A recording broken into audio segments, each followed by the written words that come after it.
Now that we know the basic understanding of linked list and how the singly linked list will actually look like, let's just get started with the implementation of singly linked list by setting up the structure for implementing the node that we have in the singly linked list implementation. Basically, singly linked list is nothing but collection of nodes, right, in which each and every node is connected to the next node. That basically means that in whatever the singly linked list that you see on the screen, right, this is one node, code is another node, true is another node. Likewise, each and every value is a node in which it has the value and it also has the connection to the next node that it is connected to. When it comes to the tail node, right, which is nothing but the last node that we have in the singly linked list, it is not connected to any other node. After observing this singly linked list, any node that you define in the singly linked list basically should have two functionalities. One is to store the value that user wants to store as part of that node, and the second functionality is to store the reference for the next node that it is connected to. Okay, using this next node we will be able to go on to the next node. As a result, we will be able to reach till very last value we have in the case of singly linked list implementation. That's the reason why keeping track of this next reference is absolutely important in the case of singly linked list or any type of linked list implementation. So we have to make sure that whatever the node structure that we are defining has the capabilities to store the value and also store the reference for the next node. Okay, one thing that you have to remember here is, since singly linked list is a heterogeneous data structure, we should support all type of data storage. That basically means that I may want to use some numeric value, I may want to use some boolean value or some other floating value as well. Okay, so ultimately whatever the type of value that I want to store in a specific node, basically each and every node should support that heterogeneous data storage as well. Okay, so that is something that is very important once again as part of value functionality on a singly linked list node. So out of the box, no programming language will basically provide us this kind of structure, right? So we have to write our own class to represent the node that we have in the case of singly linked list. So for that, what we will do is we will basically define a class called node. Okay, in this class called node, basically we need two things. One is value and the other is reference to the next node. That's the reason why we will define two variables called value and another variable called next. Here value variable is basically used for storing the value of the particular node, and next is basically used for storing the reference of the next node that particular node is connected to. Okay, so this is the structure that we will be defining. But in my singly linked list implementation, right, I keep on adding more and more values onto my singly linked list. That basically means that I will keep on adding more and more nodes onto my singly linked list. At that time, basically whenever I create the object of this node class, I am going to assume that I will not worry about this next condition, but based on the functionality that I will implement. Like I mentioned, we will be implementing push, pop, shift, unshift, various other sorts of implementations, right? So I will basically worry about adjusting this next pointer, basically reference of the next node in those specific functionalities. But when I create the object of this node class, I will only worry about taking the value from the user and storing that value as part of this node. For that, basically what I will do is I will create a constructor. So this whatever the constructor that I'm going to define, it will basically take the value from the user, and whatever the value that user passes, it immediately assigns to this variable.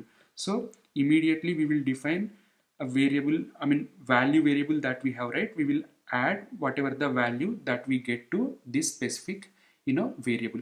As I mentioned, at this point of time I will not worry about adding the next node, right? That's the reason why whatever the next that I have, I will simply assign null to this.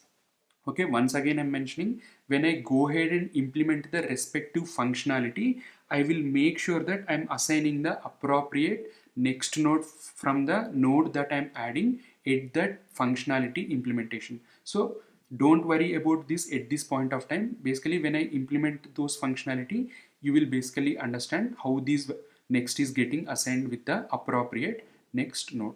Okay, so only thing that we have to worry here is we will define a class. In this class basically we have two variables, one is value and the other is next, and to add the value into the node object we basically added one constructor which takes the value and simply assigns that value to whatever the value variable that we have.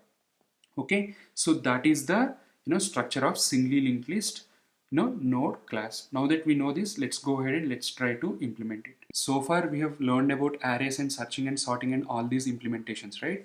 Now we are moving on to singly linked list. So I want to keep all these singly linked list implementations inside a separate folder. So inside the project that we have here, I'm going to create a new folder called singly linked lists. Okay, inside this folder I'm going to create a new class called node.js.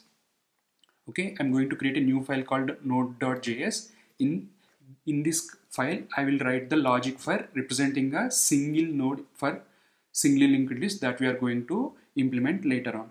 So what I will do is I will define a class.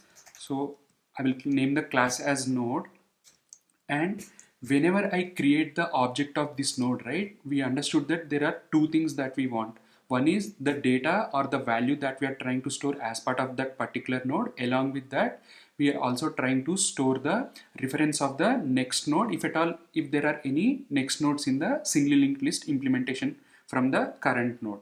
So to do that, to create the object of current node, what I will do is, let me just write a constructor, and as part of this constructor what I will do is I will try to take the value that user wants to store as part of this node, and from here what I will do is, from this dot value, I'm assuming that the variable that will store the value is value here.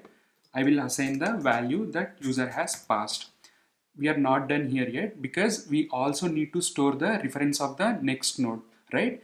The next node, if at all, if there are any nodes also, that will also be of the type node only. So that means it will also be of the type node only. So I'll simply put null here because I assume that whenever I'm creating the object of the current node, I will not worry about the next nodes, if at all, if there are any nodes.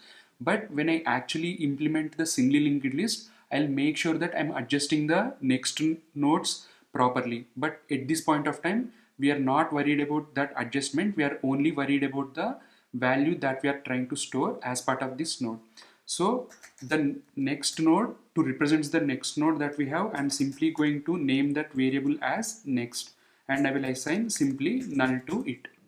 So when I create the object of this node class, I'm simply assuming that I'm not connecting it to any of the nodes in the singly linked list. It is our job again to go on and assign this next pointer correctly so that we will not have any breakages in the singly linked list implementation. But at this point of time, don't worry. Once we go and once you see some operations, right, you will have a better understanding. This node object we will be using as part of the singly linked list implementations that we will be doing later on. So if we want to reuse it, first I have to export it so that I can import it in the specific implementation file that I will be writing for singly linked list. So to export, what I will do is I will do simply module.exports equal to node. Okay, so by simply exporting this file like this, I'll be able to import it inside the implementation file that I will be writing later on. Okay, this is how we actually represent the singly linked list object inside the JavaScript.